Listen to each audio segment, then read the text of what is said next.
Hi, I'm going to walk you through how to set up and use your new ii900 Industrial Acoustic Imager. Start by opening up the case and carefully removing the ii900. First, locate the battery door on the bottom of the imager. To check the battery status, simply push down on the button on the side of the battery, and an LED signal will show you how much charge is currently on the battery. Make sure to lock the battery door once you have inserted the battery. Remove the sensor cover from the imager, exposing the sensor head. Be sure to attach the neck strap and wear it when performing inspections to prevent accidental drops and damage to your ii900. To turn on the ii900, press and hold the green power button in the bottom left-hand corner for a few seconds, until the screen turns on. Tap on the screen to bring up the menu. Now, let's walk through the important items on the camera menu. Touch the display, and you will see a menu bar pop up on the left side of your screen. If you select Image, this allows you to select different capture modes: Image, Video, or Leak Queue. Image mode captures a still photo of the scene with overlapping sound image and saves it in a PNG or JPG format. Video mode captures a video of the scene with overlapping sound image and saves it in an MP4 format. You can capture up to 5 minutes of video at a time. When you select the Leak Queue capture mode, the imager is able to capture the leak data for later use to estimate the size of the leak. If you select Memory, this will show you all the captured images and videos you have taken and saved on the ii900. When operating the ii900, you will see several other items on the screen. The battery status can be seen on the left bottom side of the screen and has a 4-level indicator. The date and time are also displayed on the screen. The folder section of the menu allows you to organize your files. New file captures save to the folder name that shows on the display. You have the option to review files by folder name or the timestamp. The slider on the right-hand side of the screen is the frequency band slider, which we will cover next.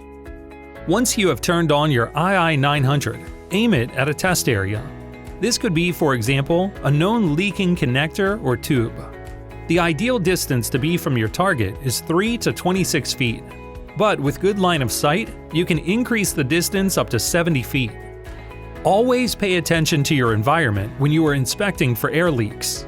Pay attention to gaps, low ceilings, and rotating equipment to ensure your safety while performing the inspection. Once you have your target in range, point the ii900 at the target. Select a band on the frequency band slider by moving the slider up or down.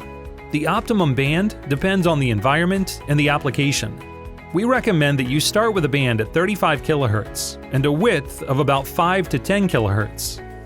If there is a strong source of background sound or noise, the display shows a circular or flower pattern of hotspots on the sound map. Now scan around for the source of sound and adjust the slider slowly to higher or lower frequencies until you have removed the ambient sounds around you, and only the leak sound remains visible and has been isolated.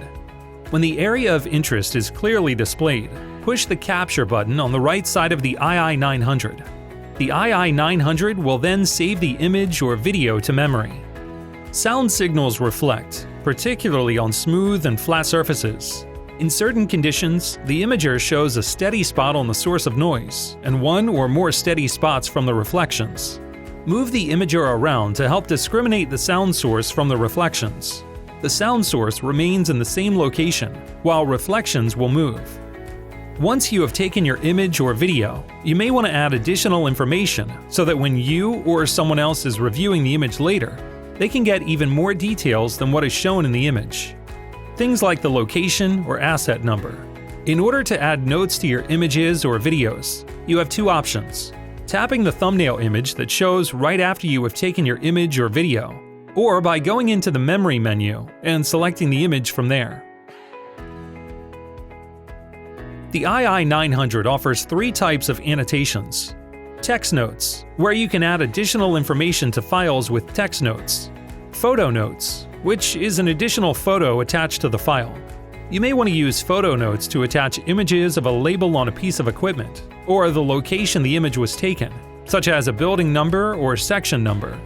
You can then add this information to the file to be reviewed later. Lastly, you can add a tag note, which is a set of predefined fields attached to a file. These fields store data about the file that is useful for comparison and evaluation. Now, you're all set to start finding leaks. We hope you enjoy using your new ii900 Industrial Acoustic Imager and find that it makes your job easier.